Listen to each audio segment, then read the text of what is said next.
ఇవాళ ఇస్తా ఉన్న పెన్షన్ 1000-2000 కాబోతుంది అని చెప్పి ప్రతి 50 మంది తాతకు చెప్పండి.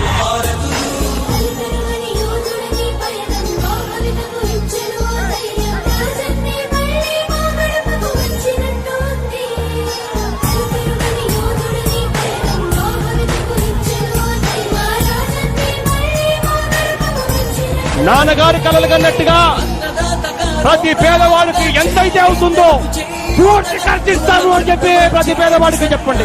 జలయజ్ఞం పూర్తి కావాలి. పోలవరం మొదలు ఈ ప్రాజెక్టులను కూడా పూర్తి చేస్తాం యుద్ధ ప్రాతిపదికన అని చెప్పి గట్టిగా మాటిస్తూ చెప్తా ఉన్నాము అని చెప్పి గట్టిగా చెప్పండి. ఈ మద్యాన్ని నిషేధించే దిశగా అడుగులు వేస్తూ మద్యాన్ని 3 దశల్లో నిషేధిస్తాము అని చెప్పి గట్టిగా చెప్తా ఉన్నాం.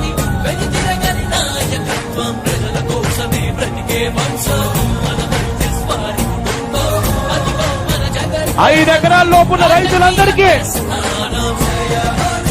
చిన్న సన్నకారు రైతు కుటుంబాలందరికీ అధికారంలోకి వచ్చిన వెంటనే 50,000 రూపాయలు ఇచ్చేట్టుగా ఏర్పాటు చేస్తామని చెప్పి చెప్తా ఉన్నాం. సార్, రైతు భరోసా కిందిస్తున్నాము.